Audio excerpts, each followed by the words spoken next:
Welcome back to the Perfect RA podcast. This is a special episode that we wanted to get out there to really talk about how you need to move your practice to the next level and what team members you need in place in order to do this.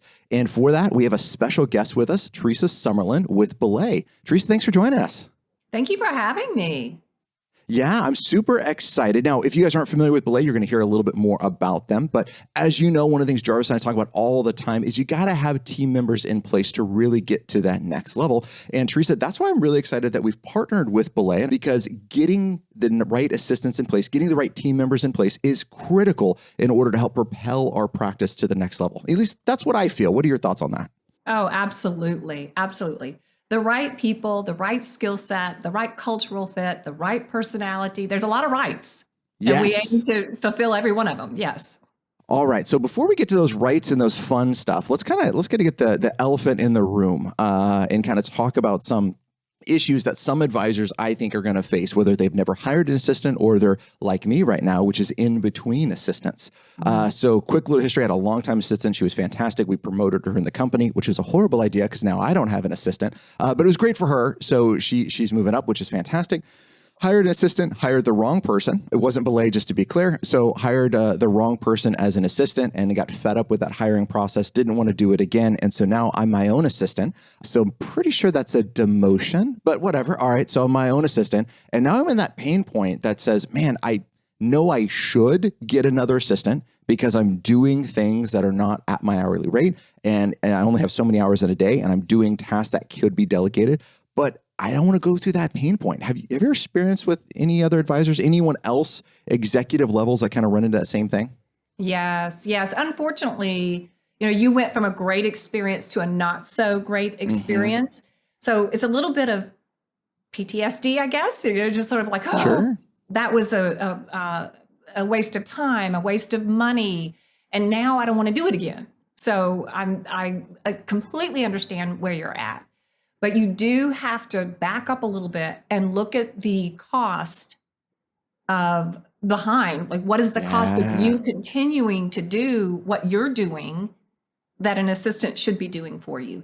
And it could be a financial, you could put a dollar figure on that, but you could also say peace of mind, knowing that something is not getting dropped, sleeping better at night. I mean, you can define that cost in multiple ways. Yeah, more quality of life, right? If you are being the advisor full-time and you're a full-time assistant, okay, where are you taking time away from? Are you taking time away from your family or taking time away from your clients? You can say, well, it doesn't work that way. Yeah, it kind of does. We only have 24 hours in a day. So where is that time coming from? Right, exactly. And so when you think about that, then you have to say, okay, is it worth it for me to try again? Yes. Yes, it is. It is worth it. Are you sure? Because I know I need to, but I'm just not there yet.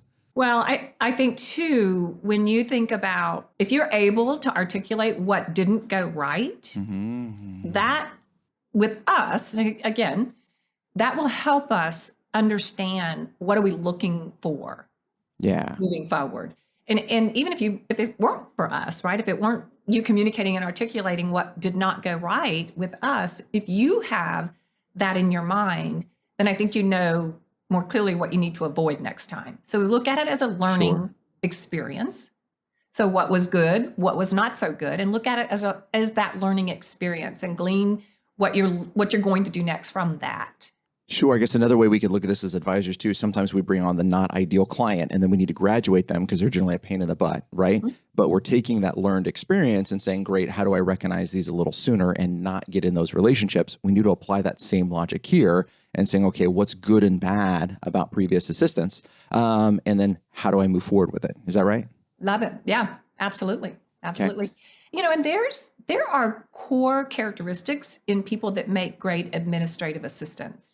And so when you do identify the right person for this role, they're going to come up to speed pretty quickly, right? When you know that it's the right fit, where your previous assistant that was very good, where she got over a long period of time, the right person will get there sooner. So you have to trust that. You'll have to trust that. That's what I want to pick on right there, right? Because I'm looking at this a very jaded point of view, is because my previous assistant, she'd worked with me for darn near 12 years. So it didn't start off like fantastic, but she had the right characteristics and she built into a fantastic assistant over a 12-year period of time. So I'm taking the pinnacle of a 12 years of experience, then going to a brand new one who just wasn't the right hire for us at all. And then I'm comparing those two. And that's not a fair comparison to really look at. Because even if I hired the right person, but they don't have that 12 years of history, they don't have that backlog, they don't know what's going on in my mind. And there's a lot of training that has to happen with that person to get them to excel. Is that fair? That's very fair. That's very fair. And so being willing to give it a little time is also important. But I know it's kind of like, wait, I have to put my training wheels on again, right? But again, the right person is going to work with you just like you're working with them to accelerate that process of onboarding, getting to know Micah, and being able to serve proactively as quickly as possible, right? Sure. Yeah. So what's that timeline going to look like, right? So if somebody hires a new assistant, so they hire a virtual assistant through Belay, and say, great, what's the timeline that they should expect, especially from someone that's never hired a team member, because you could have a much different theory versus reality kind of coming to life? Yeah. Well, in general, I would say 90 days, right? But it does depend. Is this a full-time hire? Does this person have other responsibilities outside of managing your workflow? Have you committed to investing your time into onboarding this person? Because one of the mistakes that we see is this individual should be up to speed in X period of time with or without me. That's not going to happen. Yeah. It's got to be with you. It's a partnership. So communication is key, a great feedback loop. I mean, that's vital to success. Sure. So if you're putting that time in up front, I think you could be pretty onboarded in 90 days. We see that often, even a fractional hire. But beyond that, if it's a full-time, I think your expectations could even be higher if you're putting the time in up front. So let's talk about that. So putting the time in up front, what does that mean? So I hired a new team member, and let's just go with part-time for discussion, right? Let's say 20 hours a week, just making something up. What time commitment should I be expecting that I need to be put in, meeting with them, training with them, following up, et cetera? Mm-hmm. Yeah. So let's talk about communication, because it's vital to any new relationship, right? Sure. Your assistant, a new girlfriend, a new wife. Communication is key to great relationships. So in the beginning, you have to decide, what is your communication cadence look like? And that's got to be based on, what are we doing? What are my expectations? Okay. So the general assistant role, let's say you commit to an hour in the beginning of the relationship on Monday. You commit to another 30-minute debrief on Wednesday. You commit to a recap on Friday, where you're literally spending an hour to 30 minutes with your assistant, collaborating, talking about what we've done, what went well, where's there room for opportunity, what's coming up.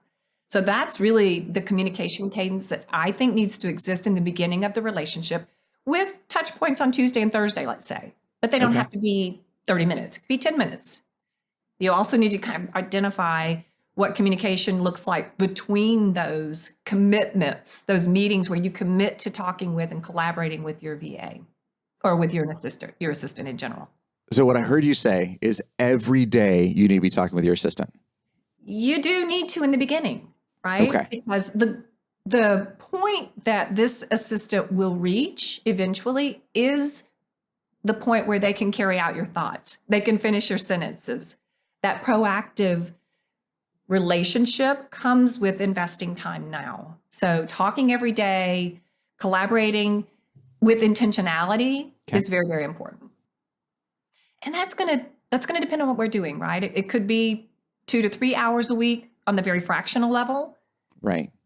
Up to 5 hours a week, an hour a day on fractional, and up to full time. Yeah, one of the mistakes I think people make also with VAs is assuming that one VA can do everything.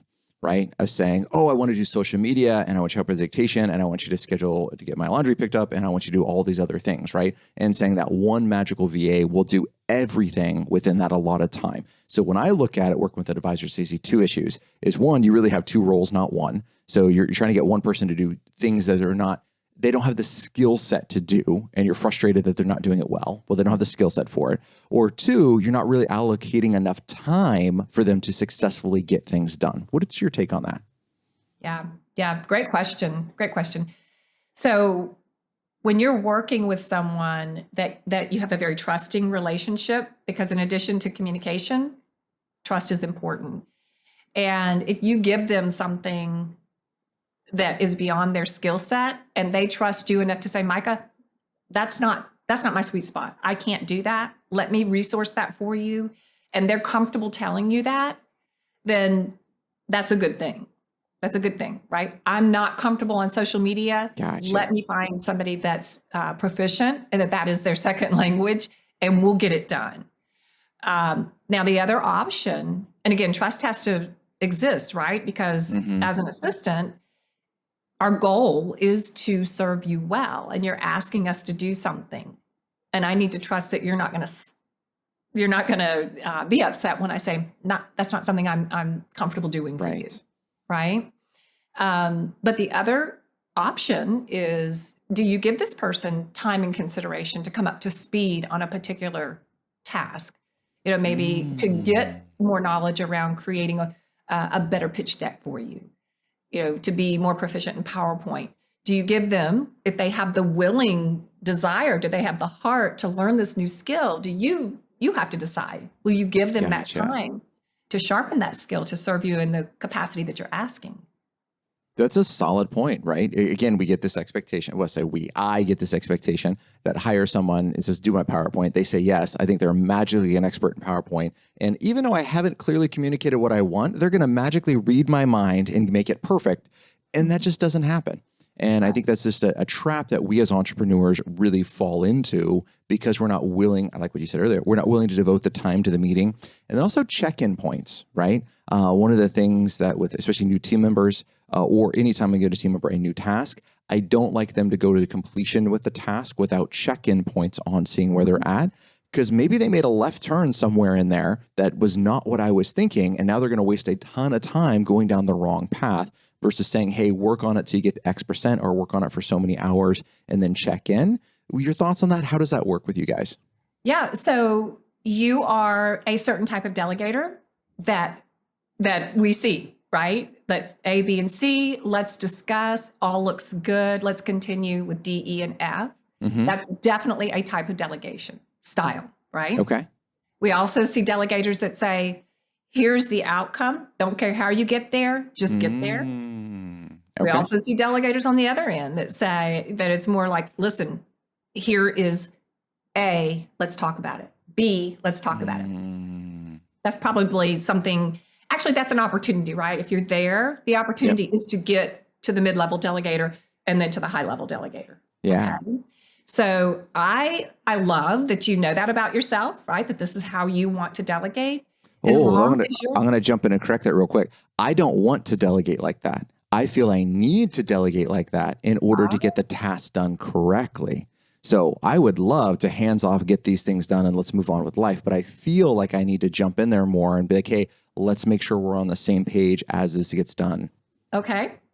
And so how many times or let's say, what percentage of efficiency or success do I need to show before you're comfortable saying, just run with it? 85, if I'm good, 85%, 90%? Yeah. What is that number? Boy, I'd probably even say 75%, 75% success rate. Yeah. I would be fantastic with that. Assuming that the other 25% wasn't like a dumpster fire, right? Assuming it wasn't like way far off. Short of that, then yeah, I think like 75% if you were successful in there, or even the finished product needed just like an hour or two to tweak and to get it over the finish line, I would have zero qualms with that. Yeah. And that feedback that you provide along the way with those touch points is going to allow your assistant to get there. And I'm going to say to a higher 75%, I'm going to say higher. Do you Okay. know what I'm saying? Because now you've given them feedback. So where you're at, if you're delegating that way, look forward to how you will be able to delegate because you're doing the feedback. That's that feedback loop that's so important, right? Yep. Which is, it goes back to your daily communication concepts, right? Of not daily 1 hour meetings, but of saying, hey, are you touching base with them? Where's that feedback loop at? So I want to pull back to that one just a little bit. So I got your kind of tentative meeting schedule that I wrote down: 1 hour on Monday, 15 minutes on Tuesday, 30 minutes Wednesday, 15 minutes Thursday, 30 minutes Friday. And I know it was a little arbitrary, but just for a discussion point. So if we take that, what does the communication look like, Theresa, in between then? And how do you guys best practice like to track what's getting done? Okay. So communication, cadence, and tracking the work are two different things, right? Yes, ma'am. More or less for some people. So one thing that I really encourage my clients to do is to think about the day to day. So the communication that you have in place, which you just kind of enumerated for us, is day to day. Mm-hmm. If you use something like Slack, Sure. okay, I think most of your listeners will know what Slack is. Yep. And you have a channel with your VA, set the protocol, for example, that says, hey, we're going to have our communications and collaboration. And anything I throw in Slack is good for an end of day completion or response. But have a backup protocol. Anything that has a higher sense of urgency or need, and I need you to address this quickly, have something else. Whether it's a direct phone text, call, something that's out of the ordinary. Okay. Oh, Micah's reaching out. Micah just sent me a boxer. Micah texted me. You know, that's our language. That hey, this is important. Higher sense of urgency. Let's get on it. Yeah. So I think that having a communication cadence like that and an understanding of when I communicate with you this way, these are my expectations. But when I communicate with you this way, these are my expectations. And by the way, you also need to respect when the VA says, I'm stumped and this is due this afternoon. So you also need to have that communication both ways where you understand the sense of urgency from one another. Gotcha. So when your VA texts you that they're stumped, that also elevates it, right? Not just on your tasks, but on theirs, that they need some extra help. Yeah. Okay. And there's also leaders that prefer, and this is something to ponder. They prefer to maybe have the VA keep a list of questions for their meetings, right? They don't want periodic interaction outside of their scheduled meetings for whatever reason. Maybe they're creatives, maybe whatever. Other leaders really want that interaction. They don't want to be the bottleneck to anything that needs to be done. So decide, because if you're the type of leader that would rather your assistant or any team member keep their questions for a more formal meeting, then decide that. So that you don't have your VA thinking, oh, it's okay. Let me just text Micah because I need an immediate response, because that's going to be annoying. Yep. So it's really like about establishing, and I've said it a couple of times, the best way of communicating and the cadence for communicating. Yeah. And for our listeners, one of the things that I highly recommend is if you're going to do some type of Slack, IM, et cetera, you have a dedicated time in your day, and that's the only time you're checking that. It's not open all the time. You're not checking it all the time. That's equivalent to checking your email all the time, which is equivalent to when the postman comes to the office, you're running up to the postman and rippingly open every single piece of mail to see what's in there. If you wouldn't do that with physical mail, why would you do that with electronic mail, right? Why would you do that with instant messages? And it goes against kind of that deep work concept, which is you need to have dedicated time and focused time to getting things done. And every distraction that you hit in the meantime is taking you away from that deep work. So if your concept here, Theresa, is saying, okay, great, I need these check-in moments, fantastic, then those just need to be kind of allotted out on the calendar. This is when you're checking IM or Slack or whatever that channel is to communicate. So the VA can throw things in there, but it's not pinging you and taking you away from those activities all the time. At least that's how my mind works. Right. But as an assistant, depending on how time sensitive your work is day in and day out, that assistant may be in your inbox way more often than you are. So they're the ones running to the post office and like, I know Mike is needing this, and I need to be checking email consistently throughout the morning, consistently throughout the afternoon. And that's not the case for every client. There are some clients that actually don't have and prefer not to have that constant sense of urgency when they're dealing with their clients. So again, that's something to make sure that your VA understands culturally. Great points. Mm-hmm. So what are other areas that this goes wrong when advisors, when anyone's going to hire a VA? That's a great question. I do believe it's setting those expectations. Mm-hmm. When you have an expectation way up here, and then the hours that you contract for are way down here. Yep. There's it's hard to get that equilibrium. Your expectations are wonderful, and it's great that we understand them. But as an assistant, they also need to understand them, and they need to be able to communicate to you, those are reasonable for my skill set and for the hours that we're working together, or they are not. Yeah. So there's opportunity to level set expectations perhaps, but when there's a miss on expectations, whether it's, again, what your needs are, the hours or the collaboration periods or whatever, we've got to really make sure that expectations align. Getting those more in line. And I would say more frequently, the better you can align those expectations. Mm-hmm. Just tends to work out, right? Don't let something fester. Don't let something kind of build. If it's getting outside of line, you need to step up and have an ownership conversation saying, hey, clearly I did not communicate this well of what I thought. This is where I thought we should be. Where did I break down in my communication with you so that we can avoid this going forward? And if you let those 1, 2, 3 issues kind of slide, you're setting a very bad precedence for your assistant because they don't know they're not meeting your expectations. You didn't give the feedback, so they think they're doing their job just fine. And then by the 5th or 6th time, you're super friggin' irritated that they're not getting it done, but you never said that. In your mind, you thought it was clear, but you never fully communicated that with your assistant. Or is that just me? Nope. You're spot on. You're spot on. And that does happen. And that's why when we're coaching our new clients, we do a lot of that. We are encouraging them, the client and the VA, to communicate both ways, to we call it the feedback loop. Everybody knows what that is, but what does it look like specifically for you and the VA? How do you like your feedback, right? If I was your assistant, I said, well, Micah, come on, you didn't even tell me that was your preference. That might offend you. So how do you like feedback? Yep. The VA needs to understand that about you as the leader that they're serving, and vice versa. I think it's fantastic. We have actually in our Notion, in our internal policies, I think it's kind of like the Micah diva list, but do's and don'ts with Micah, right? And here's best ways to communicate. We also have that also with our other team members as well. What are other ways they like to be communicated with? And you can get this with Colby, disc profiles, all these other things, et cetera, right? But then you can really see, all right, how do we need to do this so we're all going the same path? I love it. And one other slight little plug for using a VAEA service like Belay, Theresa, and you guys, is that I went out on my own and interviewed, hired an assistant. Oh yeah, that face says it right there. A lot of work that goes into it. Hired the wrong person.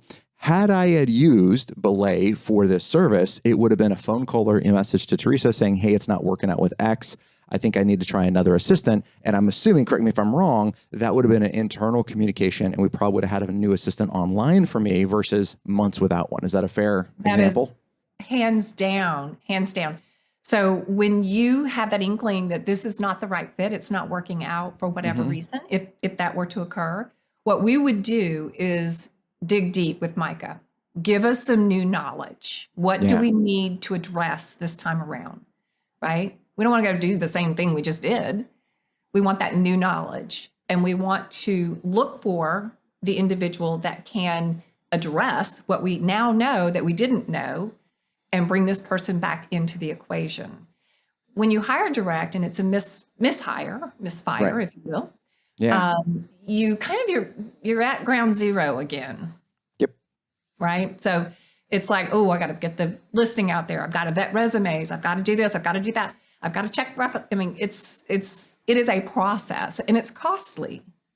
That's your time. Time, as you know, is money, or better night's sleep, or again, however you want to measure that. But It's a difficult process when you're hiring direct to go through all those steps. It can be.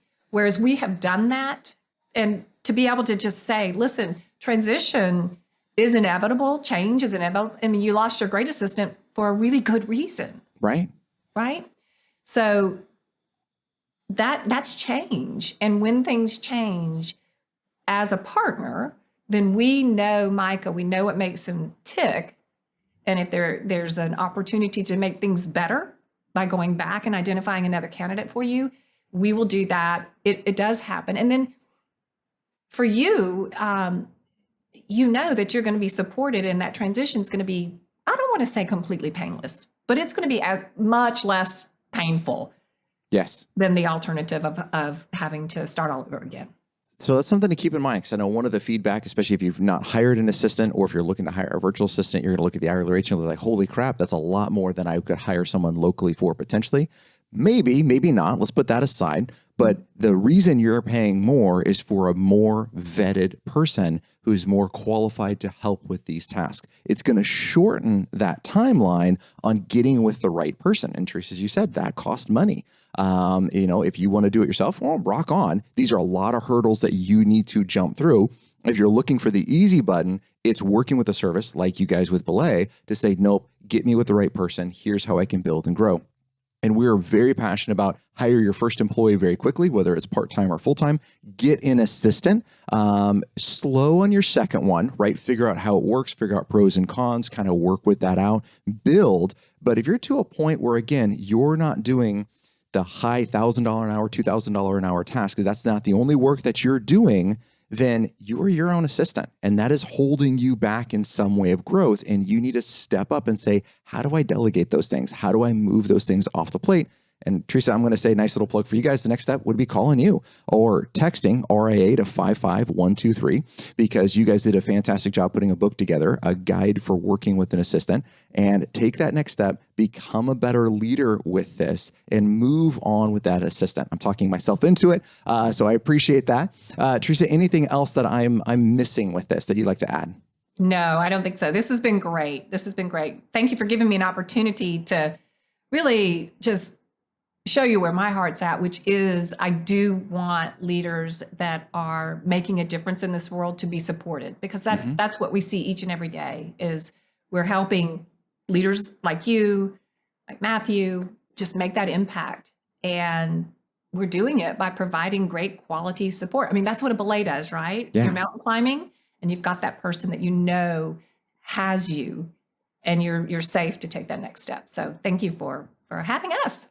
Love it. Theresa, thank you so much for being on the podcast. And all of our listeners, till next time, happy planning.